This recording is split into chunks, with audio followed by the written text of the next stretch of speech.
বড়ো ভাষাৰ ছয়খনম গ্ৰন্থৰ বাবে ওদালগুৰি ছেল্ফমেড ৰাণী বড়ো সাহিত্য একাডেমী বঁটা লাভ। সাহিত্য একাডেমী ঘোষণা কৰা 2024 বৰ্ষৰ একাডেমী বঁটাৰ বাবে বড়ো ভাষাৰ যুৱ সাহিত্যিক ছেল্ফমেড ৰাণী বড়ো নিৰ্বাচিত হোৱাৰ খবৰ বিয়পি পৰাৰ লগে লগে সাহিত্যিকগৰাকী বাসগৃহত গুণমুগ্ধ ভিৰ কৰাৰ লগতে এক আনন্দমুখৰ পৰিৱেশৰ সৃষ্টি হয়।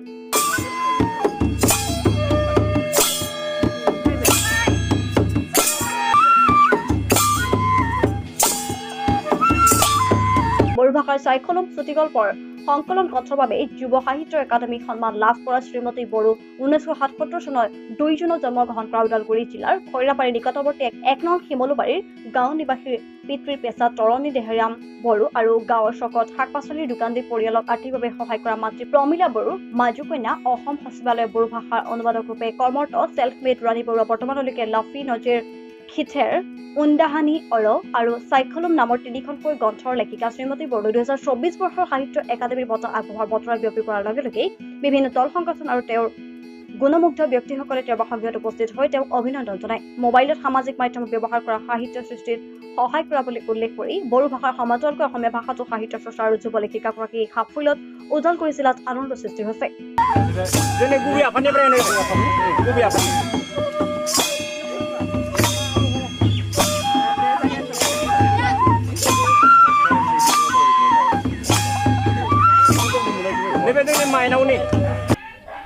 এতিয়াতো ক'বলৈ গ'লে বহুত ভাল লাগিছে কাৰণ মানে এটা আনএক্সপেক্টেড ড্ৰিম সপোন মানে পূৰণ হৈছে তেনেকুৱা লাগিছে।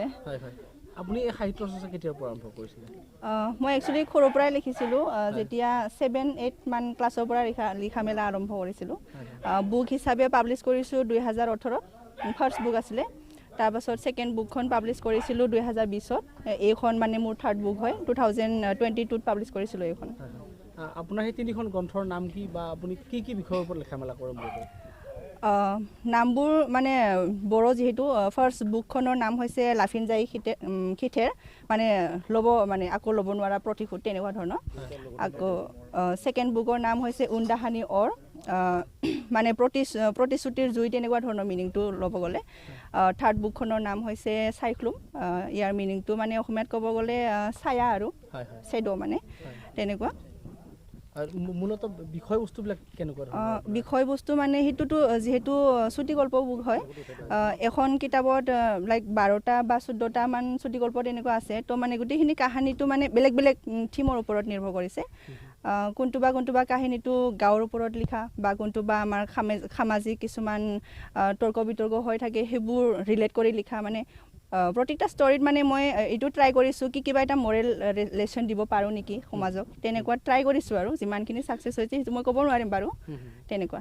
ভৱিষ্যতে আৰু আপোনাৰ সাহিত্যৰ ক্ষেত্ৰত আৰু কি পৰিকল্পনা ৰাখিছে বা সদ্য ইয়াৰ পিছত আৰু হয়তো নতুন কিবা গ্ৰন্থ প্ৰকাশ হ'ব নেকি আপোনাৰ? হয়, এই 2024-ত মই এখন কিতাপ মানে পাব্লিছ কৰিম বুলি ভাবিছোঁ। তো 7টামান ষ্টৰী অলৰেডি লিখা হৈছে আৰু 5টামান ষ্টৰী লিখিম বুলি ভাবিছোঁ। মানে সময়বোৰ বহুত ফাষ্ট গৈছে নিচিনা লাগিছে মানে সেইকাৰণে মই ভাবিছোঁ ডিচেম্বৰ মানলৈকে হ'লেও এখন কিতাপ মই পাব্লিছ কৰিম সেইটো বছৰত। মানে যোৱা বছৰটো মিছ হৈ গ'ল, যোৱা বছৰত পাব্লিছ কৰিম বুলি ভাবিছিলোঁ, তো যোৱা বছৰ মিছ হৈ গ'ল। তো মানে ভাবিছোঁ এইটো বছৰ পাব্লিছ কৰিম এখন।